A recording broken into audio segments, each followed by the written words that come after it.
Una vez que él era tu amigo, lo era para siempre. No ha olvidado a sus amigos de la niñez ni a sus familiares. En nuestro vecindario de Salt Lake siempre jugábamos en la calle. Era un buen deportista. Jugaba baloncesto y tenía iniciativa. No hacía falta decirle lo que tenía que hacer. Cuando decidía hacer algo, se entregaba por completo. Cuando me preparaba el biberón, calentaba la leche en una olla vieja y pequeña y se aseguraba con uno de sus dedos de que estuviera tibia. Oraba mucho, y lo sabíamos. Oraba por los alimentos, por lo que estaba sucediendo, y muchas veces se quitaba el sombrero y oraba, aunque estuviera pescando en el arroyo. Cuando el presidente Monson era un joven obispo, creo que uno de los más jóvenes de la iglesia, tenía 22 años. Adquirió una pintura del Salvador del artista Heinrich Hoffmann. Y desde entonces la tiene y la ha llevado doquiera que ha ido. Incluso la tiene en su oficina hoy en día.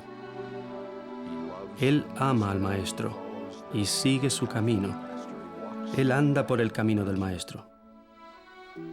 Una de sus escrituras favoritas lo describe bien. Siempre está en la obra del Señor.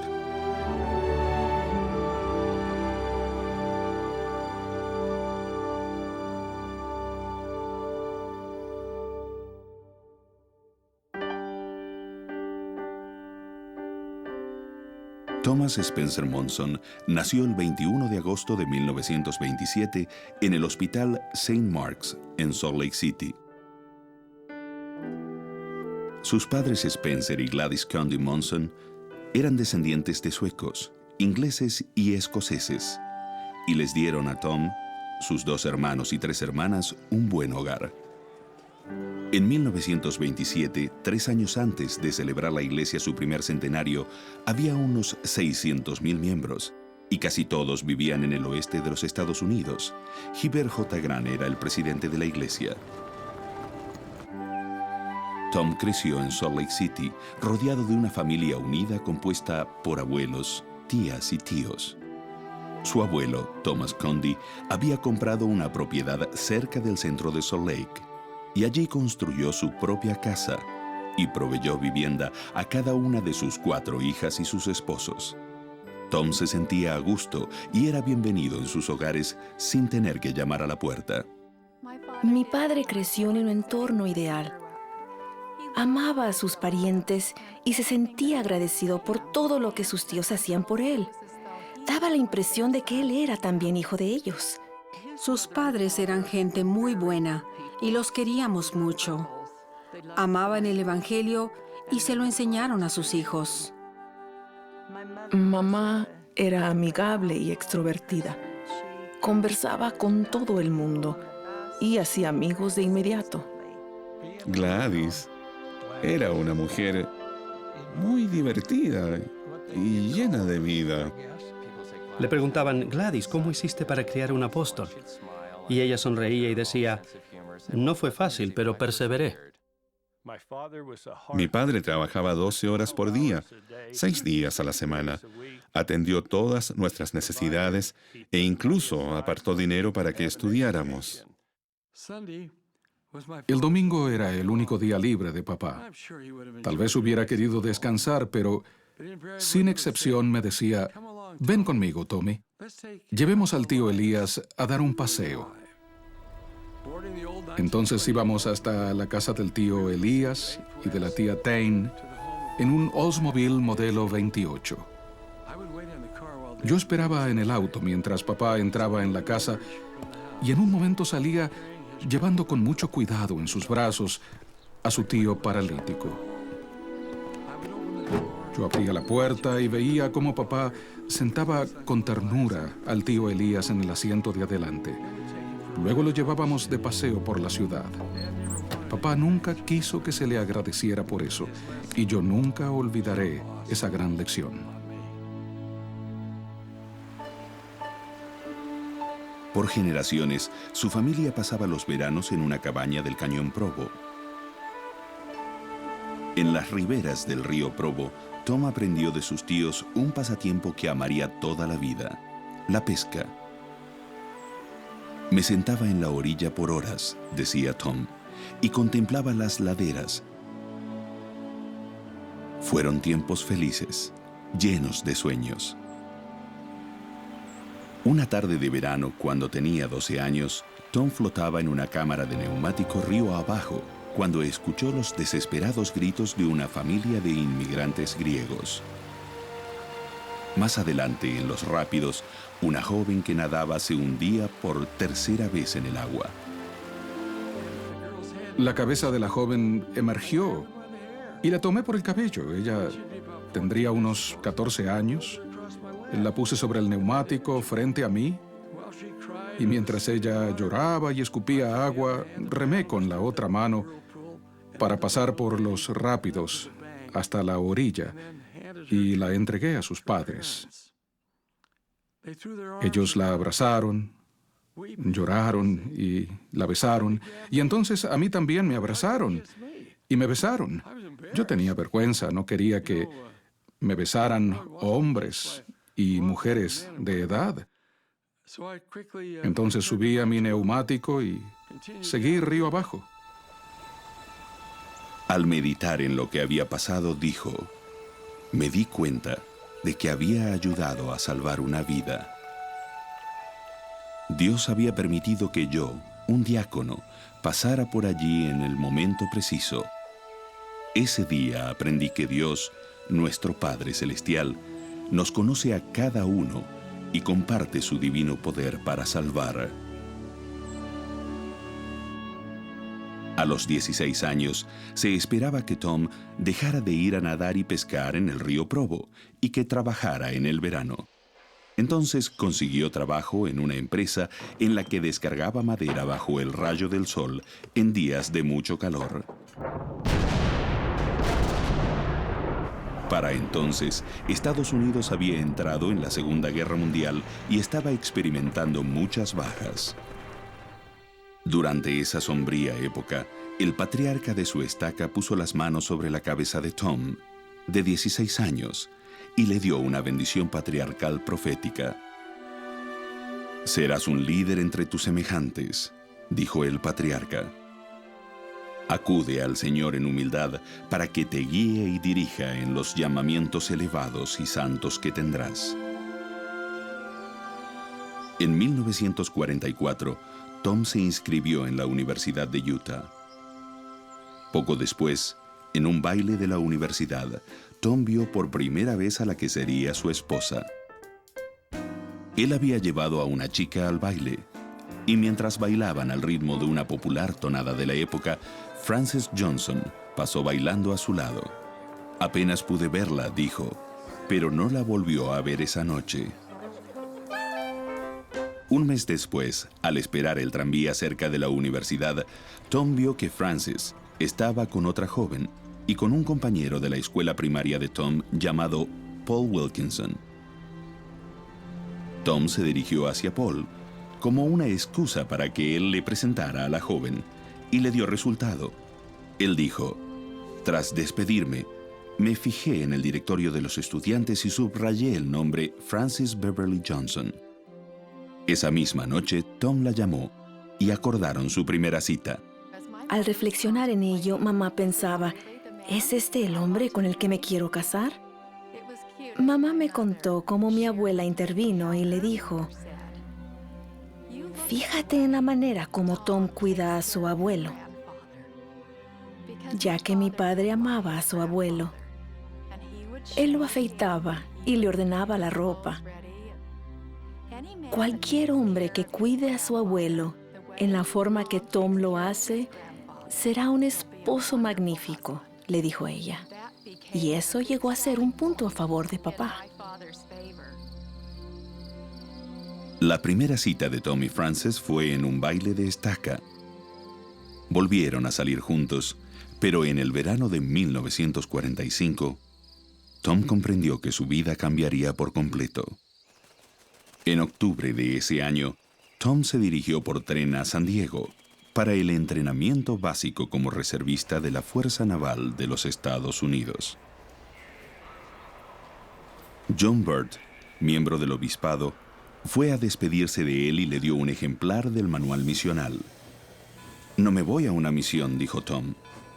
«Igual llévalo contigo», le dijo el hermano Burt. «Podría serte útil». Al llegar a San Diego, supo lo que era la vida militar. Tom dijo: «La base naval era enorme y estoy convencido de que el entrenamiento tenía por objeto fortalecernos y hacernos humildes, y dio resultado». La noche antes de empezar la licencia de Navidad, Tom y sus compañeros estaban ya acostados casi dormidos, cuando de pronto, Leland Merrill, también de Utah, dijo: «Me siento enfermo, muy enfermo». Tom le sugirió que fuera donde el médico de servicio para que lo revisara. Merrill dijo que lo dejarían en observación y que no le permitirían salir para la Navidad. Los quejidos aumentaron y Merrill preguntó: «Monson, ¿eres Elder?». A Tom lo habían ordenado Elder antes de alistarse en la Marina.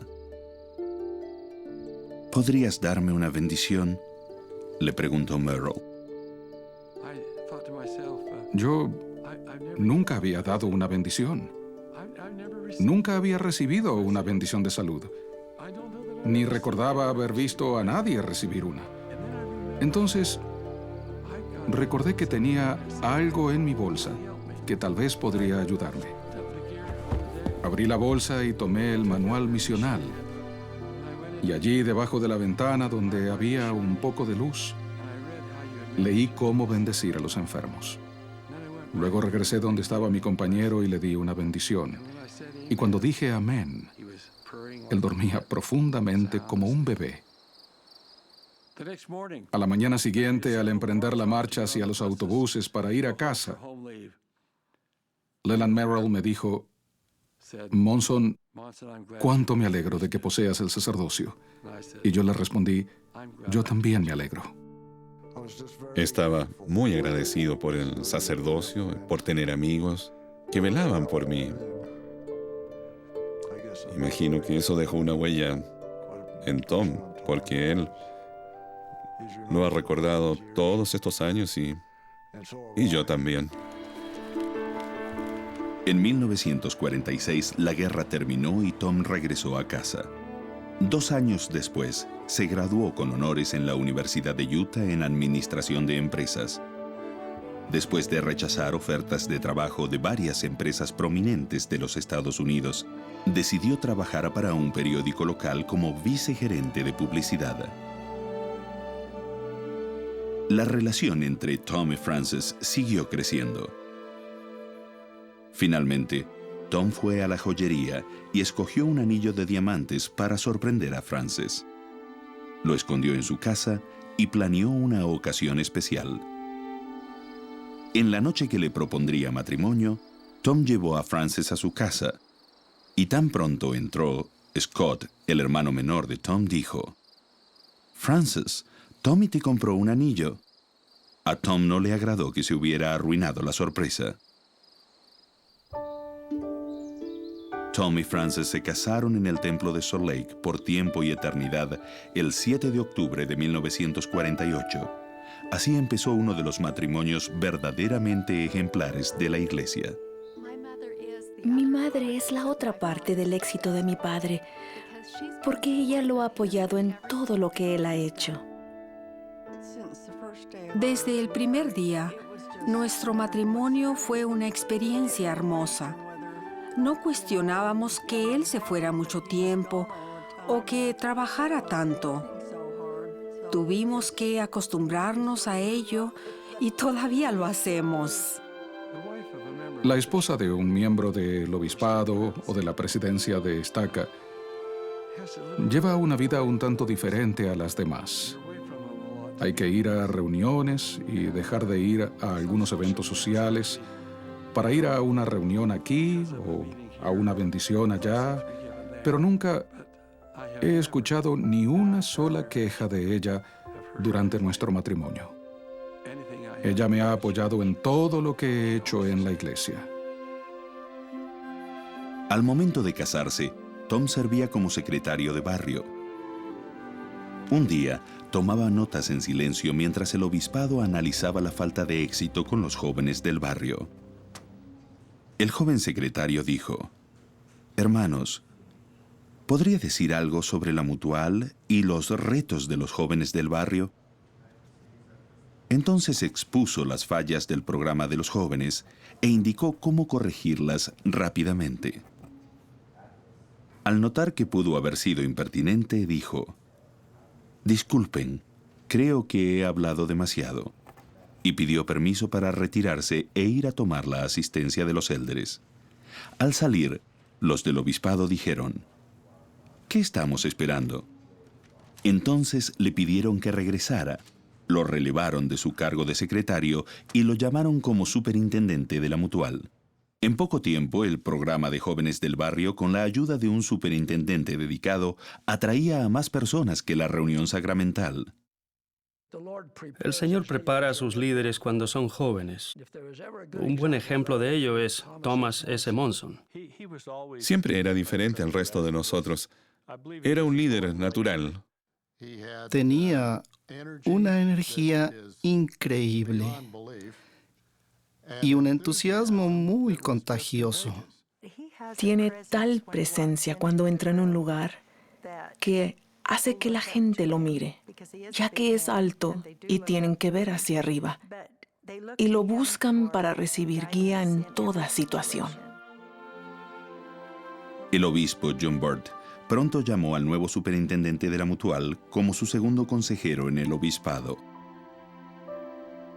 Pocas semanas después, el obispo Burt fue llamado a integrar la presidencia de estaca, y Tom estaba seguro de que un miembro del Sumo Consejo reemplazaría al obispo. Para mi sorpresa, dijo Tom, me llamaron a mí. A la joven edad de 22 años y medio, servía como obispo en un barrio de más de 1,000 miembros, con 85 viudas y una de las cargas de bienestar más pesadas de toda la iglesia. El obispo Monson llamó a hombres mayores que él como consejeros. Se nos llamó el domingo 7 de mayo de 1950 y empezamos a trabajar de inmediato, recuerda Tom. Bajo la dirección del obispado anterior, la antigua capilla se había empezado a pintar por fuera y el obispo Monson prosiguió con una extensa renovación en su interior, incluso instalando nuevas bancas. Los miembros donaron la mano de obra.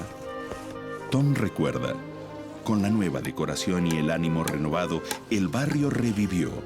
La asistencia a la reunión sacramental se duplicó y cuadruplicó, llegando a llenar el edificio. Había mucha gente anciana. Tom dijo, amaba a la gente mayor. Eran buenas personas que amaban al Señor y guardaban sus mandamientos. Aún después de su relevo como obispo, Thomas Monson siguió visitando y llevando un regalo a cada una de aquellas 85 viudas todas las Navidades hasta que fallecieron. Es interesante que haya podido discursar en el funeral de cada una de esas 85 viudas. Es un logro casi imposible debido a los viajes, las asignaciones y otras cosas que forman parte de la vida de una autoridad general. Pero con la mano del Señor pudo hacerlo para cada una de las viudas que así lo había pedido.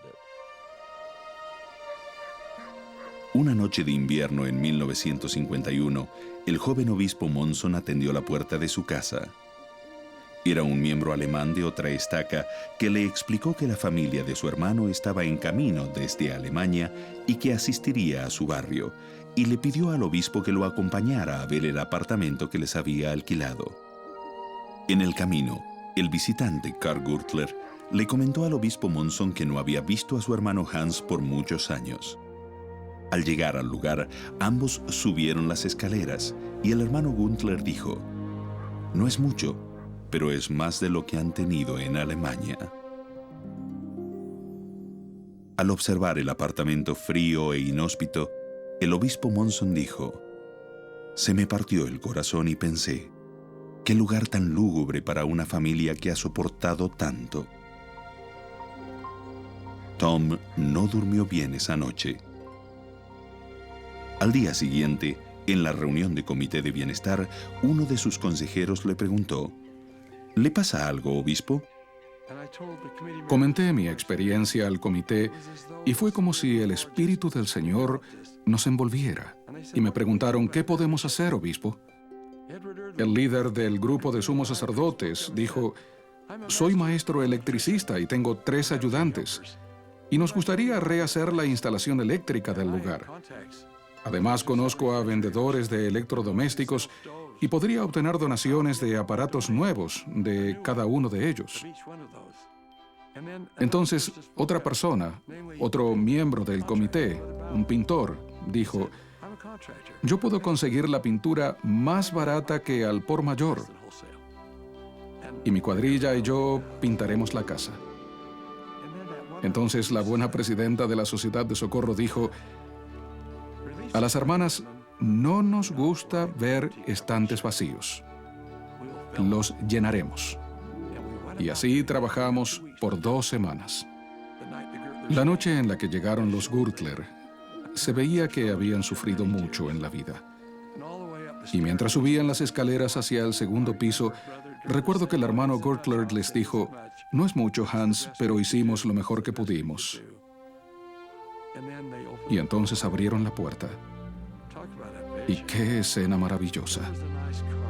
El piso lo había alfombrado mi consejero, que instalaba alfombras. Las paredes estaban recién pintadas. Había un árbol de Navidad, todo decorado. En verdad, todo lo necesario para una familia. Yo tenía 15 años y era muy insegura. Habíamos tenido un apartamento antes de la guerra, pero luego fue bombardeado. Así que siempre vivimos con otras familias.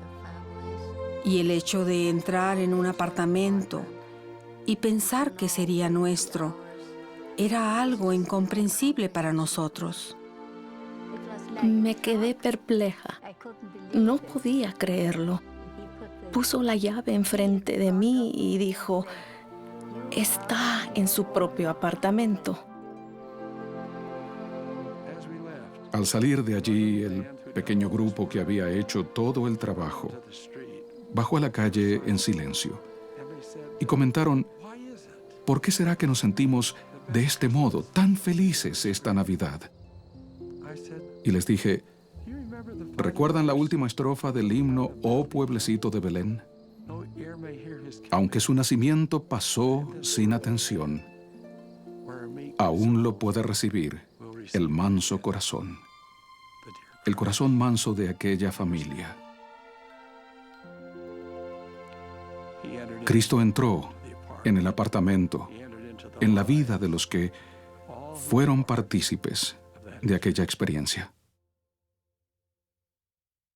Al madurar en sus deberes, el obispo Monson aprendió la importancia de seguir al Espíritu y confiar en el Señor.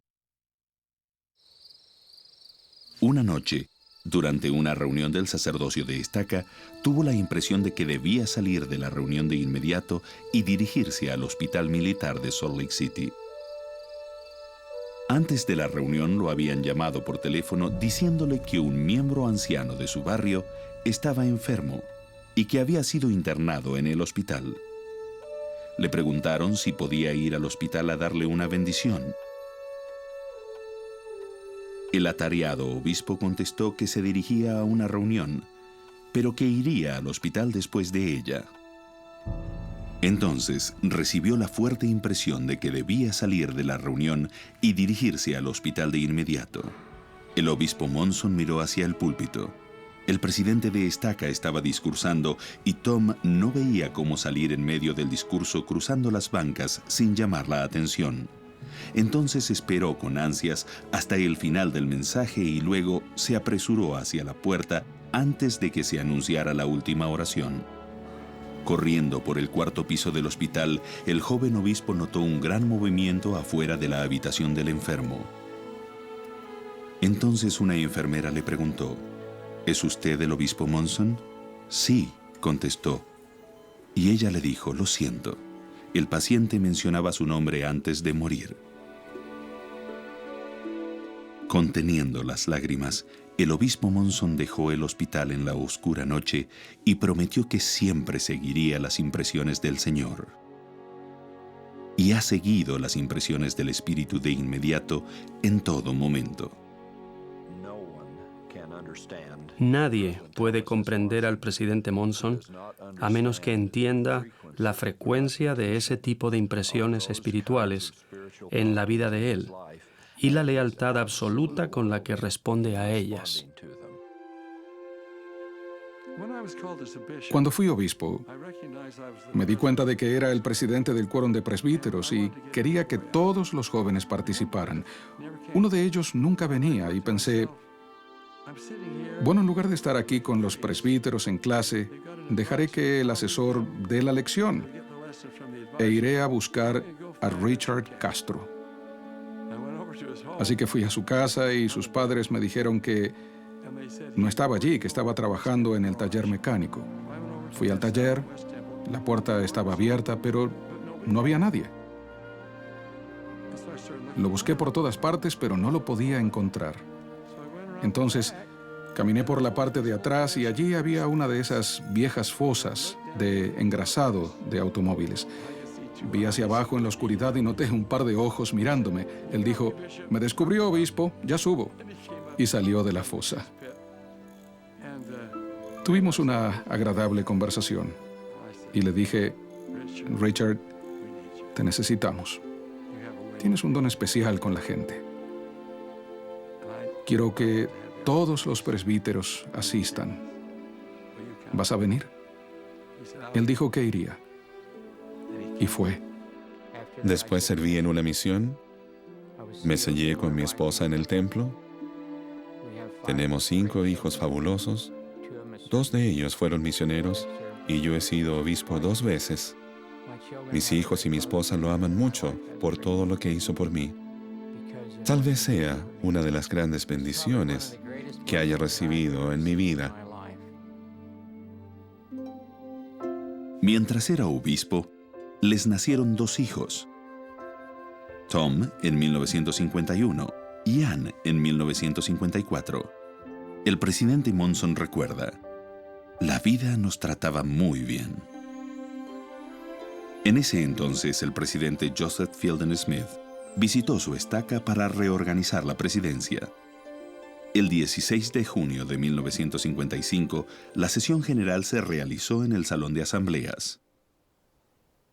Los obispos y el sacerdocio arónico cantaban en el coro. Joseph Fielding Smith anunció la nueva presidencia de estaca. Percy Fetzer, presidente. John Burt, primer consejero. Y Thomas S. Monson, segundo consejero. Y añadió, el obispo Monson no sabe nada sobre este llamamiento, pero si lo acepta, será un placer escucharle. Caminé desde las bancas del coro hacia el púlpito pensando, ¿qué voy a decir? Habíamos cantado un himno relacionado con la palabra de sabiduría que decía, ten valor muchacho para decir no. Y entonces dije que mi lema sería, ten valor muchacho para decir sí. Y así lo hago con todo mi corazón. Con el aumento de sus deberes eclesiásticos, Tom progresaba en su profesión. En 1953 se le nombró vicegerente general de la imprenta del periódico Desert News. Los que se han relacionado con él lo quieren mucho. Los del sector automotriz y los de bienes raíces queremos a este buen hombre que ha tenido la habilidad de tender una mano y llegar al corazón de la gente. En 1957, Tom y Frances edificaron una casa nueva en una zona retirada del centro de Salt Lake. Vivir en esa parcela de terreno era como estar en el paraíso para la familia. El 21 de febrero de 1959, Stephen Richards, de la primera presidencia, lo llamó a una entrevista. Pensando que hablarían del Manual General de Instrucciones que se estaba imprimiendo, Tom quedó sorprendido. El presidente Richards lo llamaba para ser el presidente de la misión canadiense. Le dijo que pidiera permiso para ausentarse del trabajo y que se preparara para partir en 3 semanas. Al regresar a casa, halló a Frances recostada y con malestar por su tercer embarazo. Cuando se lo dije, no dudó en aceptarlo. Cuando les dijimos a los niños, Tommy exclamó, ¿cuándo nos vamos? Le dijimos, en unas 3 semanas, y dijo, fantástico, ¿y cuándo regresamos? En unos 3 años, contestamos. Fue en ese momento en que realmente nos dimos cuenta de lo que se nos avecinaba. Recuerdo el día frío y nevado en el que alquilé un camión para los muebles de casa y prepararnos para dejar Salt Lake City. Fue un día emotivo para Frances y para todos nosotros. Y cuando ella acariciaba el marco de la puerta, tenía lágrimas en los ojos. Recogimos a los niños de la escuela y tomamos el tren para Toronto. La familia llegó a su nueva residencia y pronto recorrieron la inmensa misión. Tom dijo, nos dimos cuenta de que la responsabilidad de presidir la misión canadiense descansaba ahora sobre nuestros hombros. Lucía más joven que la mayoría de los misioneros. Era delgado y se veía en buen estado físico, incluso jugaba baloncesto con los élderes. Nos daba la impresión de que era un misionero recién llegado. No queríamos aprovecharnos de él, ni mucho menos, pero pensábamos, hemos estado aquí 6 meses, incluso algunos han estado aquí 2 años, y tal vez podemos enseñarle algo, pero estábamos equivocados. El 1 de octubre de 1959, Frances dio a luz a Clark Spencer Monson. El presidente Monson recuerda, fue muy grato tener un bebé en la casa de la misión. En cierto modo, era como si los misioneros se sintieran más cerca de sus propias familias. No era fácil criar a una familia en la misión. Los misioneros iban y venían, y la familia Monson pocas veces se sentaba sola a la mesa.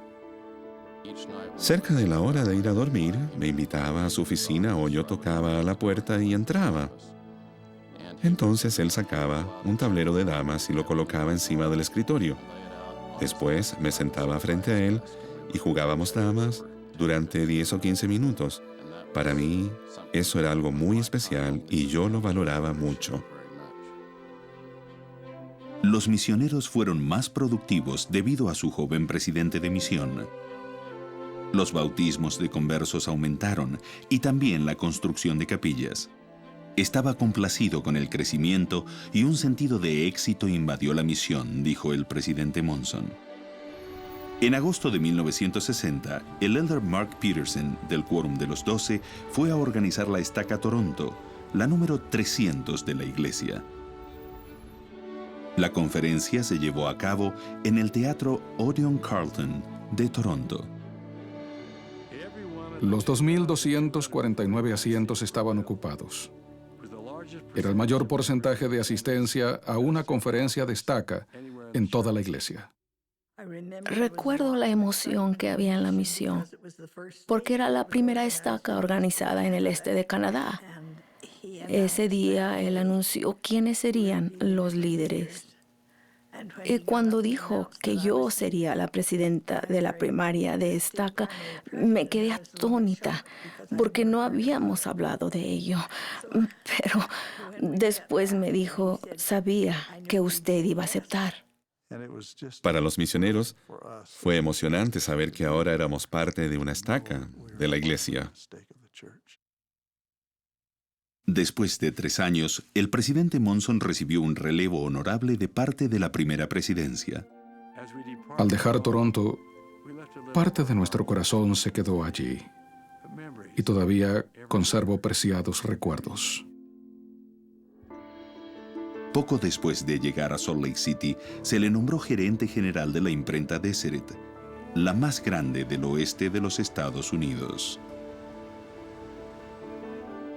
El 3 de octubre de 1963, Tom trabajaba en su oficina cuando recibió una llamada de la secretaria del presidente David O. McKay. Después de saludarlo, el presidente McKay dijo: «Hermano Monson, ¿podría reunirse conmigo en algún momento?». Tras contestar afirmativamente, el presidente McKay dijo: «¿Podría venir a mi oficina ahora mismo?». De inmediato, Tom manejó hasta las oficinas generales de la iglesia, donde se reunió con el presidente McKay. Me pidió que me sentara a su lado, junto al escritorio, y con gran emoción me dijo: «Hermano Monson, con el fallecimiento del presidente Moyle, he llamado al elder Nathan Eldon Tanner como segundo consejero de la primera presidencia. El Señor lo ha llamado a usted para servir en el Consejo de los 12 Apóstoles. ¿Podría aceptar este llamamiento?». Me sentí conmovido y finalmente le dije que aceptaba.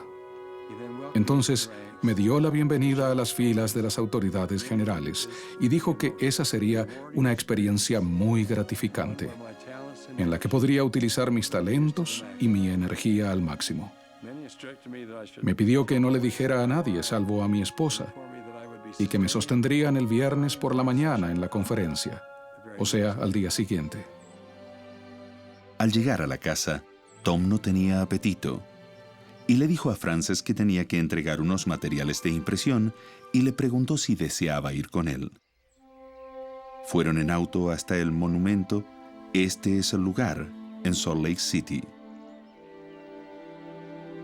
Allí caminaron, leyendo las inscripciones y meditando sobre los pioneros y su legado.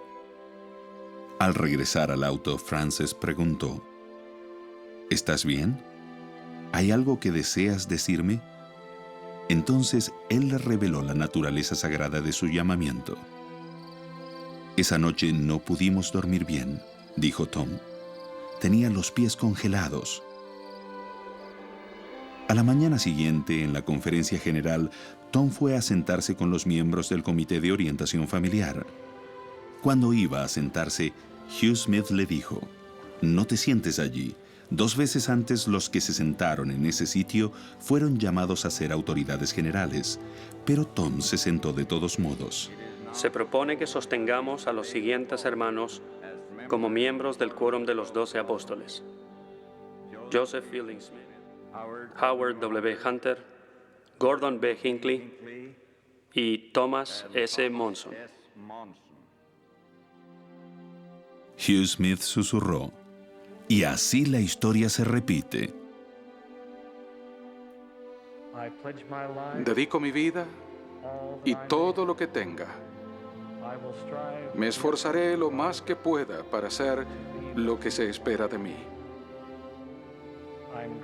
Estoy agradecido por las palabras de Jesucristo, nuestro Salvador, cuando dijo: «Yo estoy a la puerta y llamo.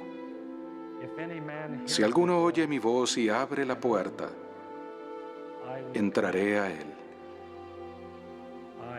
Ruego sinceramente, mis hermanos y hermanas, que a través de mi vida pueda ser digno de esta promesa del Salvador.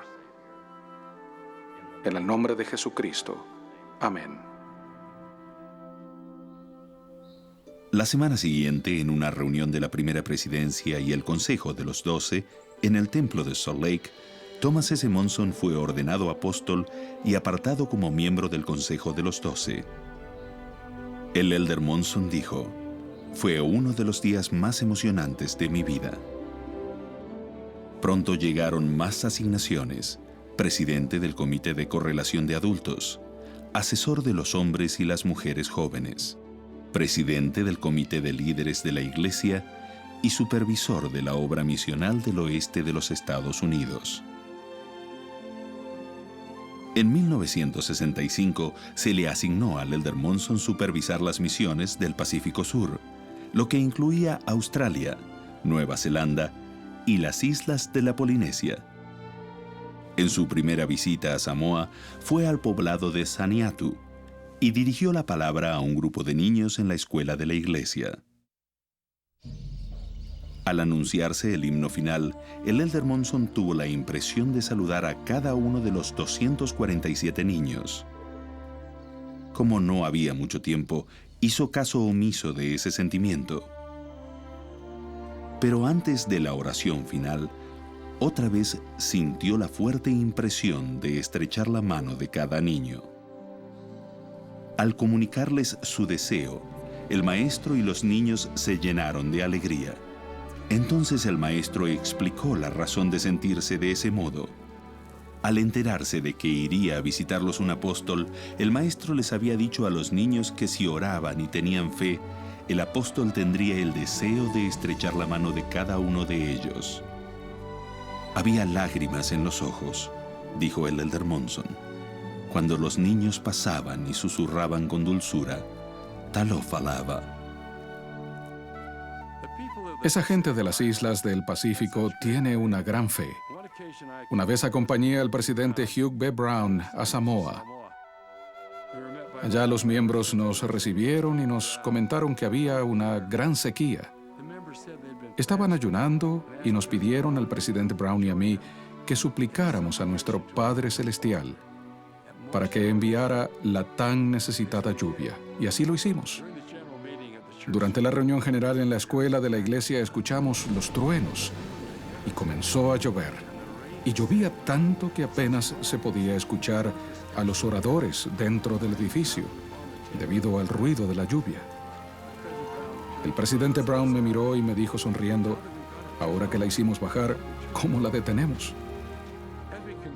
Al partir hacia el aeropuerto escuchamos a un piloto de Nueva Zelanda que acababa de aterrizar decir a alguien de la aerolínea, no lo entiendo. No había ni una sola nube, salvo sobre la escuela mormona de Mapusaga. El presidente Brown me dijo, vaya y dígale por qué. Y lo hice con gusto. Como miembro de los 12, el Elder Monson visitaba semanalmente las estacas de la iglesia. Las asignaciones las hacía el presidente de los 12 y las anunciaba al final de una reunión semanal en el templo. Me gustaba ese procedimiento, dijo el Elder Monson, porque sentía que las asignaciones que recibía venían por inspiración. Así sucedió en Shreveport, Luisiana, en donde experimentó uno de los hechos más sagrados de su vida. En agosto de 1974 se le pidió al Elder Monson ir a El Paso, Texas. Varios días antes, el presidente Ezra Taft Benson llamó al Elder Monson a su oficina y le preguntó si podía asignarle ir a cualquier lugar y después le dijo, hermano Monson, siento que debe ir a la estaca Shreveport, Luisiana. La noche de ese viernes de agosto, el Elder Monson llegó a Shreveport.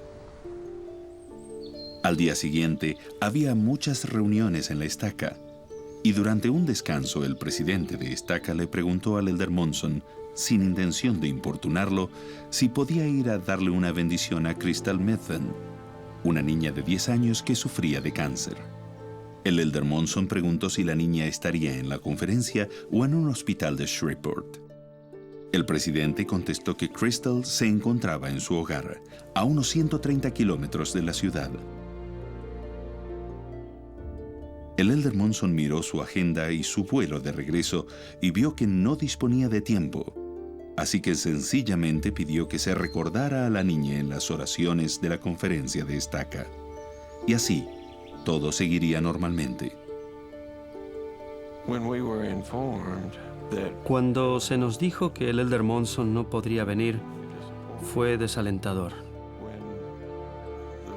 Antes de ello, habíamos pensado llevar a Crystal a Salt Lake para que recibiera una bendición de una autoridad general, porque el tumor se había expandido hacia los pulmones y el cerebro.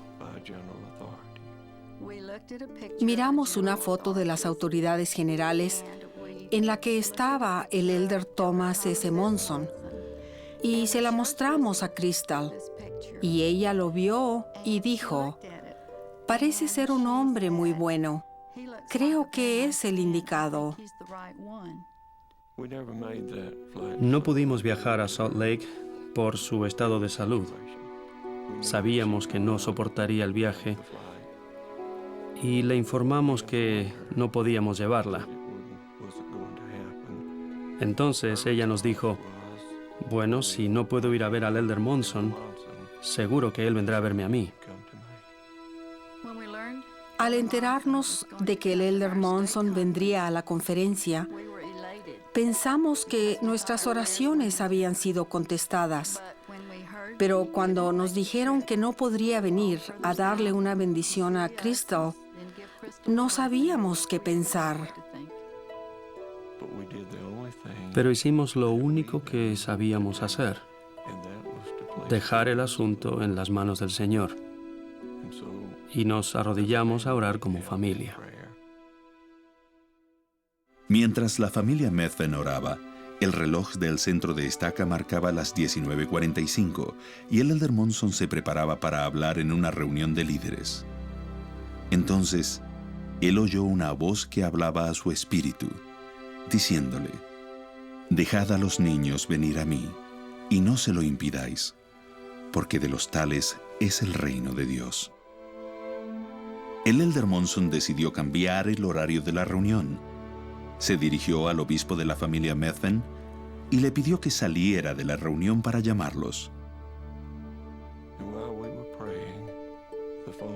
Estábamos orando cuando sonó el teléfono. Era nuestro obispo quien nos llamaba para hacernos saber que el Elder Monson vendría a nuestra casa a la mañana siguiente. Y nos pedía si podíamos ayunar con él para la bendición de Crystal. He estado en muchos lugares santos y sagrados, pero nunca he sentido la presencia del Señor con mayor intensidad que en el hogar de los Methvens. Crystal se veía tan pequeña, descansando en esa cama tan grande. Me incliné hacia la niña que estaba muy enferma, tanto que casi no podía hablar. Tan fuerte sentía el espíritu que me arrodillé. Tomé su mano en la mía y le dije, «Crystal, estoy aquí». Ella susurró, «Hermano Monson, sabía que vendría». Miré alrededor de la habitación y nadie estaba de pie, todos estaban de rodillas.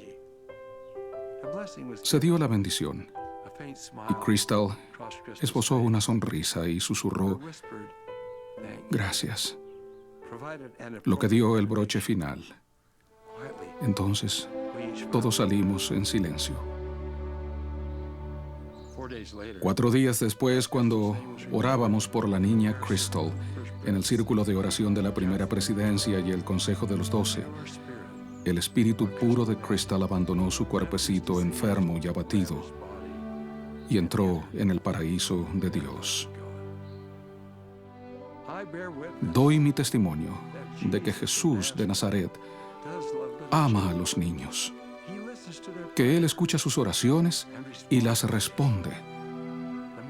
El Maestro en verdad dijo, «Dejad a los niños venir a mí, y no se lo impidáis, porque de los tales es el reino de Dios».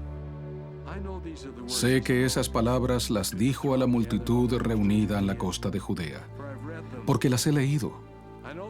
Y también sé que son las palabras que le dijo a un apóstol en una asignación en Luisiana, porque las he oído.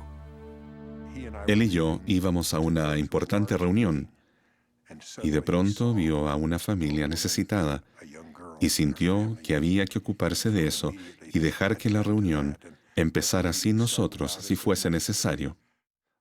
La gente de Europa y del mundo está agradecida por tener un líder con esos talentos maravillosos. Alguien que se enfoca en la persona y a la vez tiene un corazón para todos. Recuerdo estar en compañía de un grupo de santos alemanes en lo alto de una colina lluviosa y fría con vista a la ciudad de Dresden, rededicando esa tierra.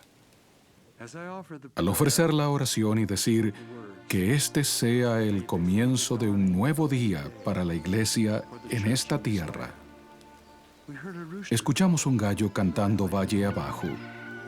La campana de una iglesia empezó a sonar y sentí calidez en las manos y en el rostro.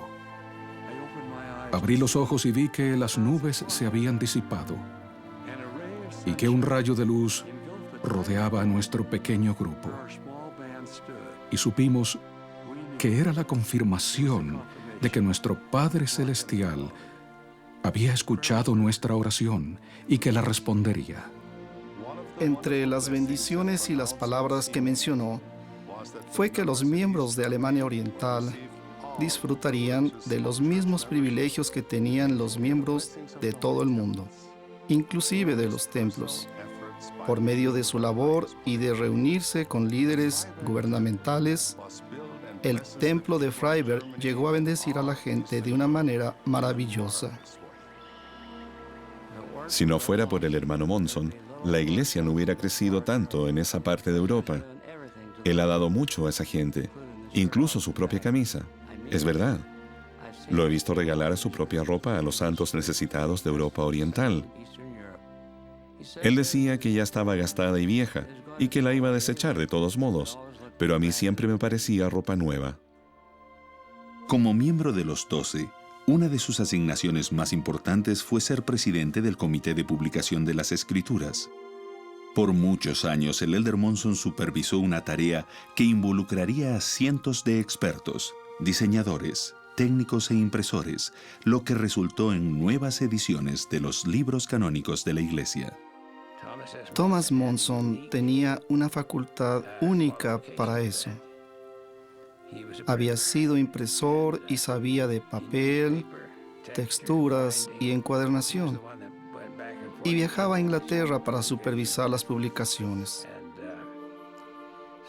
Bruce McConkie, Thomas Monson y yo trabajamos en esos años para lograr eso. Fue una tarea grandiosa que no se compara a casi nada de lo que me ha pasado en la vida. En 1979, mientras recorría la imprenta de Cambridge, el presidente Monson tomó una hoja impresa y notó que había un error. Un importante tabulador de columna se había omitido. En Cambridge se asombraron de que ellos no lo habían notado, pero él sí, y estaba allí para corregir lo que hubiera sido un error significativo. Además de su labor apostólica, el Elder Monson también ha servido en la comunidad. Ha sido miembro de la Mesa Directiva de Educación Superior de Utah, que es el organismo rector del Estado en la materia. Sirvió unos 30 años en la Mesa Ejecutiva de la Organización Scout de los Estados Unidos y en la Comisión para Iniciativas del Sector Privado en el gobierno del presidente Reagan. No se ayuda a 6,000 o a 13 millones de personas al mismo tiempo, sino una por una. En un desayuno que tuve con 3 jóvenes que habían perdido a su padre, uno de ellos dijo sobre el presidente Monson: "Es mi preferido porque me inspira". Era un joven de 16 años.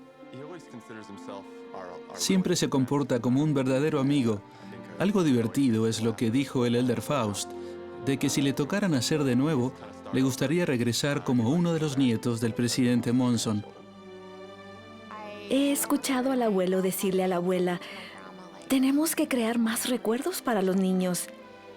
Y la abuela miraba hacia arriba diciendo: dime qué te traes ahora debajo de la manga. En 1985, el Elder Monson y su esposa viajaron a la República Democrática Alemana para la ansiada dedicación del Templo de Freiberg. Para mí, la dedicación marcó la culminación de los 17 años de servicio a los miembros de la Iglesia de la República Democrática Alemana. La culminación de la casa del Señor allí es un milagro de los últimos días. La enorme fe de los miembros, junto con el deseo del profeta de Dios, hizo que las barreras de los hombres y los gobiernos se desplomaran ante el poder de la divina providencia. Después, el elder Monson y su esposa viajaron a Frankfurt y participaron de la palada inicial del templo de esa ciudad. Luego fueron a Estocolmo, Suecia, donde el elder Monson recibió al rey y a la reina de Suecia en la recepción del nuevo templo de Estocolmo. El presidente Hinckley describió esa semana en la que se dedicaron 2 templos y se dio la palada inicial del tercero, como la semana más importante de la historia de la Iglesia en Europa. Así fue. Y también fue una de las épocas más importantes de mi vida y mi ministerio. El 10 de noviembre de 1985, después de 22 años en el Consejo de los 12 Apóstoles, el presidente Ezra Taft Benson llamó a Thomas S. Monson como segundo consejero de la primera presidencia. 9 años más tarde, se le llamó como segundo consejero del presidente Howard Hunter. Y en 1995, se le llamó como primer consejero del presidente Gordon B. Hinckley. El presidente Monson ha hecho una magnífica contribución a los presidentes de la Iglesia a los que ha servido. Es un asesor sabio, conoce la Iglesia, su organización y las necesidades de la gente. Así que cuando da consejo, siempre es muy acertado. El 3 de febrero de 2008, Thomas S. Monson fue ordenado y apartado como el 16º presidente de la Iglesia de Jesucristo de los Santos de los Últimos Días. Su influencia se hace notar ahora que el manto de profeta descansa sobre él de una manera aún más extraordinaria. Yo lo he notado y testifico de ello. He visto cómo ha pasado de ser un hombre maravilloso a ser el profeta de Dios. Ha sido guiado, dirigido, ha sido inspirado, ha sido refinado, ha tenido todas las experiencias que debe tener un profeta para poder hablar en el nombre del Señor, para ser el presidente de esta iglesia y guiar el destino del reino de Dios en la tierra. Es todo lo que debe ser el presidente de esta iglesia y tiene todo el mérito que se requiere para hacerlo. No tiene malicia y proviene de una familia común y corriente. Es un hombre común y corriente que ha logrado cosas extraordinarias. He visto una y otra vez cómo el Espíritu del Señor lo acompaña, tanto para ofrecer su testimonio del Salvador, como para saber lo que Dios desea que Él haga, y se ha comprometido totalmente para hacer lo que el Señor le inspire. Tengo un testimonio de esta gran obra en la que estamos embarcados. No sé cuándo lo obtuve. Creo que vino paso a paso, de buenos padres. Siempre he tenido un testimonio. La experiencia más dulce que he tenido es sentir una impresión del Espíritu y actuar de acuerdo con ella, para luego descubrir que es el cumplimiento de la oración o la necesidad de alguien. Y deseo que el Señor sepa que si necesita una mano para hacer algo, Tom Monson se la dará. Estoy agradecido por su ejemplo. Y Él es a quien servimos. Esta es la Iglesia de Jesucristo de los Santos de los Últimos Días. Honro ese nombre. Honro a esta iglesia. La obra es verdadera y testifico de ello desde lo más profundo de mi alma. Y agregaría que Dios nos bendiga a todos. En el nombre de Jesucristo. Amén.